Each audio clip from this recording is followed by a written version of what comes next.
Inokashira Connected Residence by Moriyoshi Naotake Atelier in Mitaka, Japan.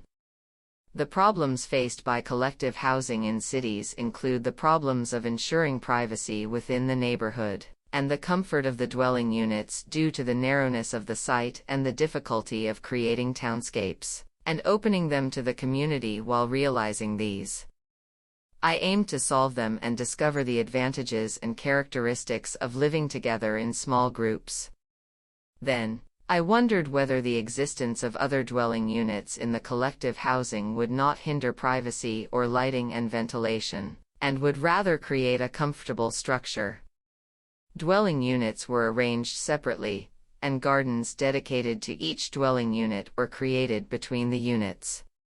In addition, a small open space was provided between the parting walls of the tenement house to serve as a private service balcony.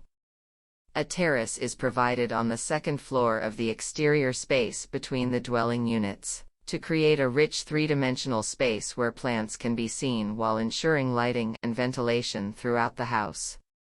This external space is laid out so that it can be seen from the neighboring land across the road, creating a relationship with the neighborhood through the garden while ensuring the privacy of the inside room.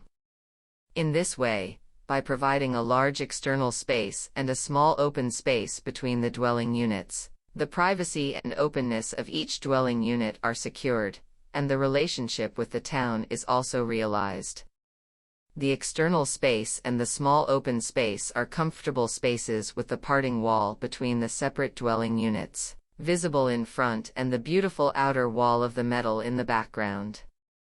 As a whole, it creates a different form of comfort and relationship with the town than a single-family house.